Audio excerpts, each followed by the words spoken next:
Hi అండి, అందరికీ నమస్తే అండి. ఎలా ఉన్నారు అందరూ? ఈరోజు మేము చపాతీ చేసుకుంటున్నాము. చపాతీ అండి.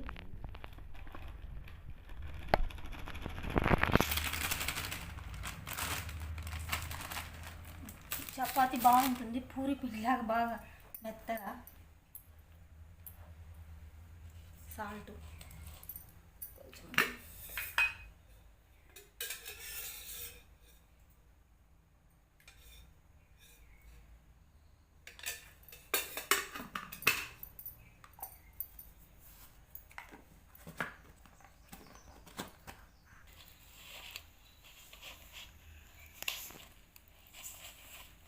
ఇలా కలిపి పెట్టుకున్నాము. ఒక గంట ముందు నానబెట్టుకున్న పిండి బాగా వస్తుంది చపాతీ. మనం పిండి కలుపుకొని పక్కన పెట్టుకున్నాము. ఇప్పుడు దోసకాయ పప్పు చేసుకుంటాము. ఇది దోసకాయ, ఉల్లిగడ్డ, పచ్చిమిరపకాయలు ఇవన్నీ కట్ చేసుకొని వేసుకుంటాను. కందిపప్పు నానబెట్టుకున్నాను. ఒక గంట ముందు నానబెట్టుకున్నాను. దాంట్లో పసుపు వేసుకున్నాను. ఇప్పుడు పచ్చిమిరపకాయలు ఇవన్నీ కట్ చేసుకొని వేసుకుంటాను.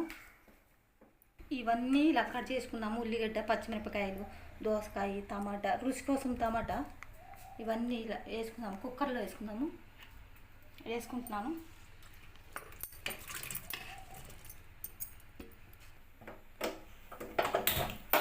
పెట్టించుకొని కుక్కర్ వేసుకుంటున్నాము. ఇలాగా అంత ఉడికిన తర్వాత చెప్తాను.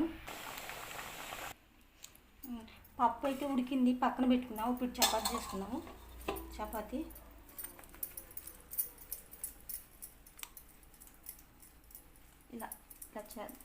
ఇలా చేసుకున్నామండి. ఒక గంట ముందు నానబెట్టుకుంటే పప్పు బాగా వస్తుంది చపాతీ.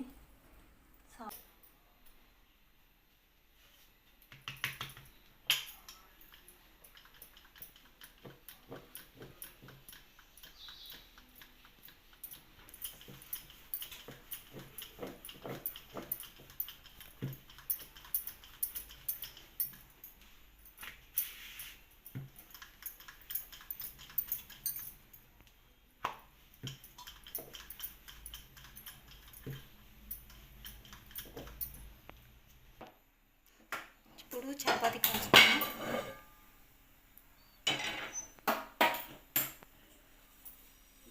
పెన్నె కాల్నిచ్చి అప్పుడు చపాతీ వేస్తాను. ఇప్పుడు చపాతీ వేసుకున్నాము.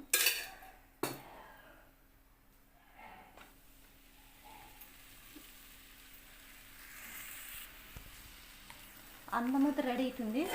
ఇదిగో అన్నం రెడీ అయిపోయింది. పొయ్యి బంద్ చేస్తున్నాను. పప్పు తాలింపు పెట్టుకుంటాను. ఇప్పుడు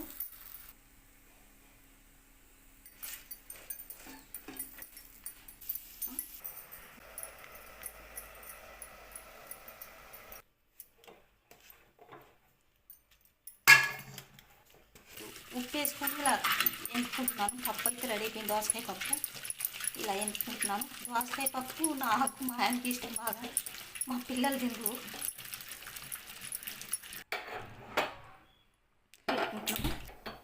ఇప్పుడు తాలింపు పెట్టుకున్నాను.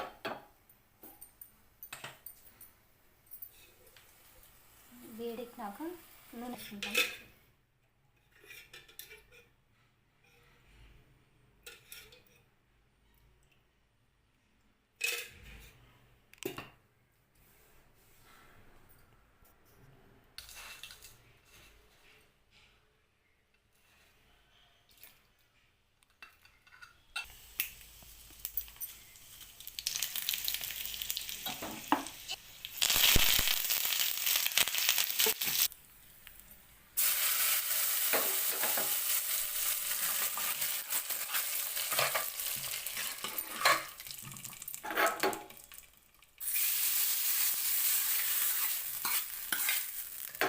చపాతీ రెడీ అయింది. ఎలా ఉందో చెప్తాను నేను చూసి.